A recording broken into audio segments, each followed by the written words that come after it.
করলাম শীতের প্রথমে ওঠা ফুলকপি আর আলু দিয়ে ভেটকি মাছ।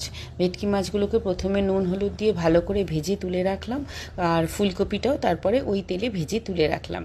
রাখার পরে তেলে সামান্য কড়ায় তেল দিয়ে পেঁয়াজগুলো ভালো করে ভাজা ভাজা করে নিলাম, তার উপরে টমেটো আর আলুটাও দিয়ে দিলাম। তোমরা খেয়াল করে দেখবে আমি জেনারেলি একটু খুব কম তেলে রান্না করি, কিন্তু এই ভেটকি মাছ আলু ফুলকপি দিয়ে রাঁধতে গেলে কিন্তু একটু পরিমাণে সেই হিসাবে একটু আমি যেরকম রান্না করি তার থেকে একটু বেশি তেল হয়ে যায়।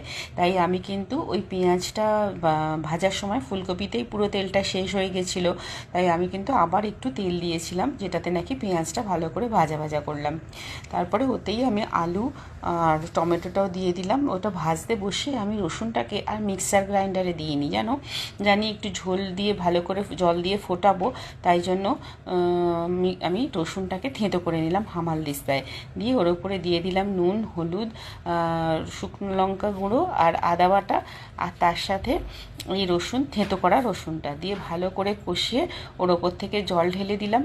দিয়ে মাছগুলোকেও একটু ফুটে ওঠার পরে ঝোলটা মাছগুলোকেও দিয়ে দিলাম, দিয়ে খানিকক্ষণ ঢাকা চাপা দিয়ে ফুটতে দিলাম, যে মাছের ভেতরে ঝোলটা বেশ ভালোভাবে যেন ঢুকে যায় মশলাগুলো।